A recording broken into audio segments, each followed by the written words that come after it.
With the increasing cost of living, farmers often find it harder and harder to make ends meet. The USDA found that between 2011 and 2014, the average net national income from agriculture was $105 billion.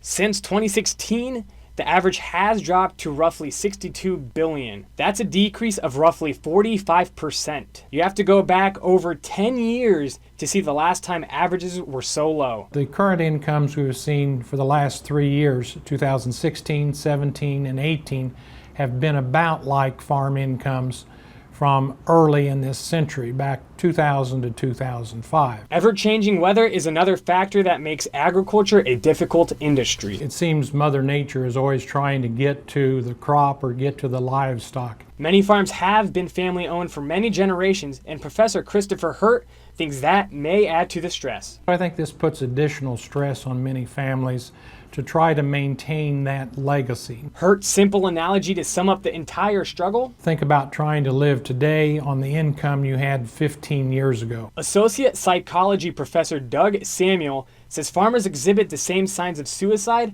as the general population. Some of the softer signs would be things like feelings of hopelessness, feeling like things aren't going to get better, feeling like there's a real burden on other people. When it comes to discussing a difficult topic such as suicide, Samuel advises, when you're looking at somebody who you have a concern about, to express that concern. There's often this idea that if I bring it up, it's going to sort of bring the idea up into their head. Don't be afraid to ask, and then also don't be afraid to listen. A bill passed in Congress earlier this year allowing the creation of a pilot program which allows free behavioral health support and suicide prevention for employees within the agriculture industry. While Indiana does not have such a bill in place yet, several other states have adopted similar bills in a new push for the well-being of those within the agriculture industry.